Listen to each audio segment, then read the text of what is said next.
अलिपुरद्वार जिल्लाको खोराडाङ्गा इलाकामा एकजना 22 वर्षीय गर्भवती गृहिणीको झुन्डेको अवस्थामा शव उद्धार भएपछि इलाकामा सनसनी फैलिएको छ। मृतकको नाम राखी राय हो।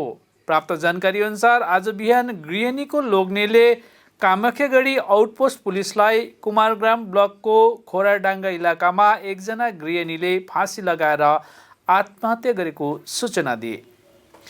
यसपछि तत्कालै पुलिस घटनास्थलमा पुगेर गृहिणीको शव उद्धार गरेर कामाख्यागढी ग्रामीण अस्पतालमा पुर्याए। अर्कोतिर मृतकको परिवार पक्षले गृहिणीको हत्या गरेको आरोप लगाएको छ। यसपछि घटनाको छानबिन गर्दै कामाख्यागढी आउटपोस्ट थाना पुलिसले गृहिणीको लोग्ने अनि ससुरासित हाल सोधखोज गरिरहेको छ। মেয়েটা গত আজকে 6 মাস আগে বিয়ে হয়ে গেছে।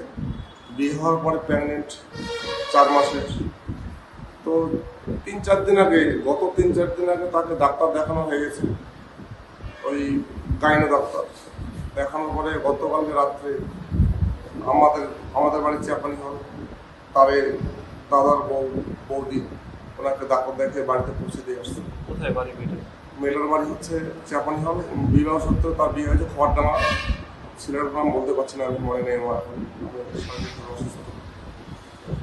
তো আমরা তো শুনতে পাইনি কিছু। সকালবেলা আমাদের কামাখ্যাগড়ি আউটপোস্ট পুলিশ অফিস থেকে অনির্বাণ মজুমদার নামে এক অফিসার, উনি আমাদের বাড়িতে ফোন করেছে যে আপনাদের মেয়ে খোয়ারডাঙ্গা বিবাহিত, সে গলায় ফাঁস দিয়ে না কীভাবে মারা গেছে আমরা জানি না, ওকে কামাখ্যাগড়ি হসপিটালে রাখা আছে।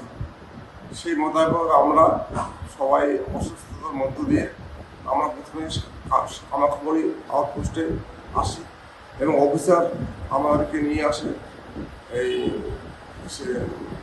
হসপিটালে। আমরা এসে দেখি মেয়েটা মারা গেছে এবং গলায় ফাঁস লাগানো। সেটা পূর্ণ তদন্ত চাই এবং মেয়েটার যে প্রেগনেন্ট আমরা তার সুব্যবস্থা চাই এবং এটা আমরা ঊর্ধ্বতন কর্তৃপক্ষের কাছে আবেদন করছি যাতে আমরা যারা নিরীহ মানুষ আমরা একটা সুব্যবস্থা আমরা পেতে পারি। এটা একদম সুপরিকল্পিত এবং পারিবারিক। তারা 3 জন বাড়িতে রয়েছেন, তার শাশুড়ি, তার শ্বশুর এবং স্বামী, এবং সঙ্গে আমাদের একটা অনুমান তার যে একটা মিত্র, আমরা বিবাহ সূত্রে একটা মিত্র ধরি, সেই মিত্র থাকতে পারে। কিন্তু ইনভলভ সব থেকে বড় হচ্ছে স্বামী এবং তার শাশুড়ি এবং শ্বশুর সহযোগিতাকারী। এবং আমরা এটাই দুঃখের সহিত বলছি, এটার আমরা একটা সুব্যবস্থা চাই। একদমই